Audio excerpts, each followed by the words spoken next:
right politics slop and understand that this is just like the infighting is encouraged from the same regime that like the leftists will say that we hate Israel, but then also talk about left-right issues and get all riled up about ICE. What advice would you give? Because I agree. I've been saying the whole year that I'm not left, I'm not right. People call me a communist. They call me a Nazi. They call me everything. But I am just somebody who follows God and I want what's right. I don't think it's right and left. I think it's right and wrong. How would you advise people to get out of this mental trap, this prison of secular politics? Yeah, courage, man. Just reach out to your enemy and have a conversation. It's that simple.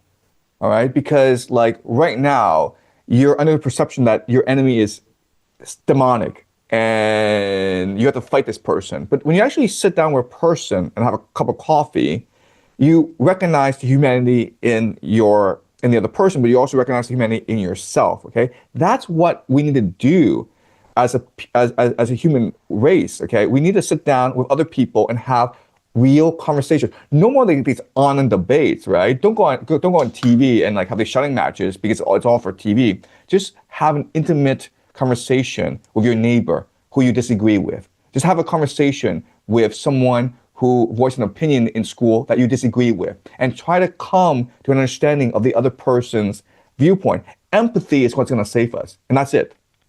I'm trying my best, but man, people love their echo chambers. Yesterday I had a good call with Nick Fuentes, who we disagree upon a lot, but we understand that we're both goyim in this situation and there's a greater problem. I saw you. Look. Okay. Sorry, but Nick Fuentes clearly has a political agenda. The guy's a smart guy, but some of his conclusions are clearly manufactured. He's not working from first principles. He's not working, I think, he's a pretty smart guy. And some of the things he says, some of the things he says is like, someone's paying you to say that. I don't know, okay, but I'm saying something going on with Nick. I know him very well as one of my good friends. I've never got that. I've never made that analysis, but again, that's your interpretation. But yeah, overall, there's a bigger fight. If he wants to put America first can't happen without getting the Israel lobby out of this country. So I find like that's a good example of empathy and seeing that there's a combined mission.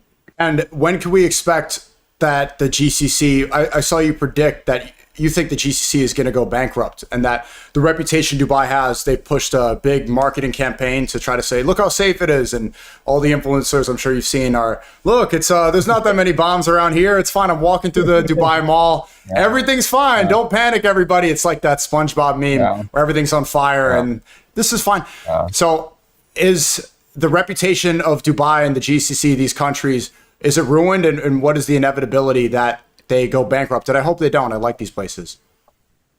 Right. So these places are mirages. So let me explain what I mean.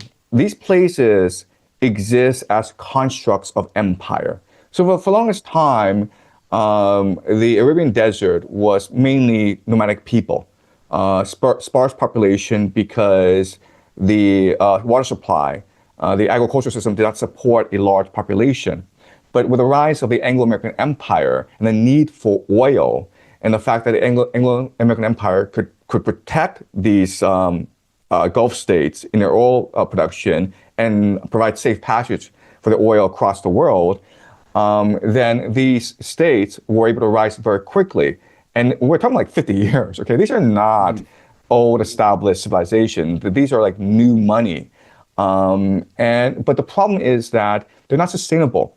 Right? And for three reasons. First of all, again, they don't have a fresh water supply, no major rivers. And so therefore they rely entirely on desalination plants. Desalination plants supply about 6% of the water supply for the GCC. Okay. Second is that these are not agricultural nations. So they need to import about 80 to 90% of food from overseas. That's an incredible number. Okay. If the Strait of Hormuz stays closed, people could starve to death in the GCC. And the third is knowledge workers. So they don't have the human capital to support a knowledge economy. Therefore, they have to import it from overseas, right? There are a lot of Indian workers who work as fast food workers. You have British working in PR. So these are not real societies. And so it's all been a mirage. So, they spend a lot of money creating this image of themselves as safe and secure places where, you don't pay taxes and you can make a lot of money. So put all your money here. And people were putting their money in Dubai. But guess what? Just one drone, one ballistic missile has destroyed this mirage. And once this mirage is destroyed, it's never coming back. So we can expect billions and billions of dollars to flee the GCC, especially the UAE, over the next few weeks. And is this a paid marketing campaign? I'm sure you've seen these info. Could we expect that they're trying to do damage control?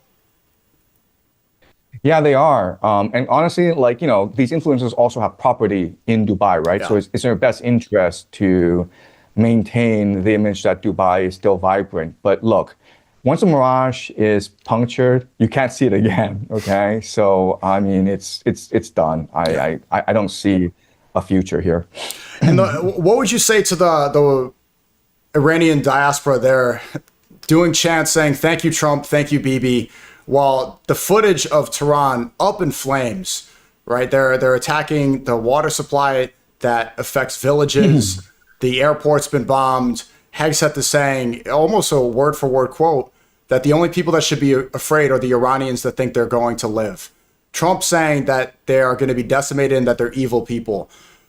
What would you say to these Western Iranians that are supporting Epstein regime bombing their country?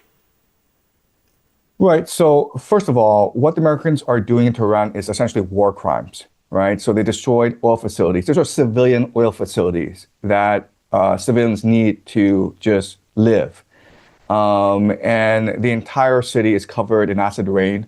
It's black. I'm not sure if you've seen footage from Tehran, but and these oil products are going to cause cancer, long-term cancer. So they doom the civilian population of Tehran. And the irony, of course, is that if there's one place that would be most supportive of regime change, a city that would most welcome the Americans is actually the city of Tehran, with its progressive, well-educated urban population. And now you've turned the entire city of Tehran against you. You've unified the Persian people because now they see this as a matter of life and death. With regard to the Persian diaspora, well, I mean, they are just a diaspora, right? So they're similar to the Cubans in Florida. If you go, if you go to Miami, right, like someone like Marco Rubio, they're all crazy when it comes to Cuba. Right now, look, people forget this, but right now, the Americans are starving to death Cuba. Cuba relied on Venezuela energy, and once Maduro was kidnapped and replaced, then these oil exports decline, and now Cuba is under de facto embargo. They cannot get any energy, and so they don't have water, they don't have electricity. They're starving to death. And, and no one's reporting this, and these Cubans in Florida are celebrating the fact that, wow, now they can go home. And so the same situation with the Persians in LA, where they were kicked out in 1979 because they were corrupt and they were decadent. And that just made them very angry. And they grew up with these stories of how glorious Persia was under their reign. And they are intent on going back and running the country again. We saw the same thing with Venezuela.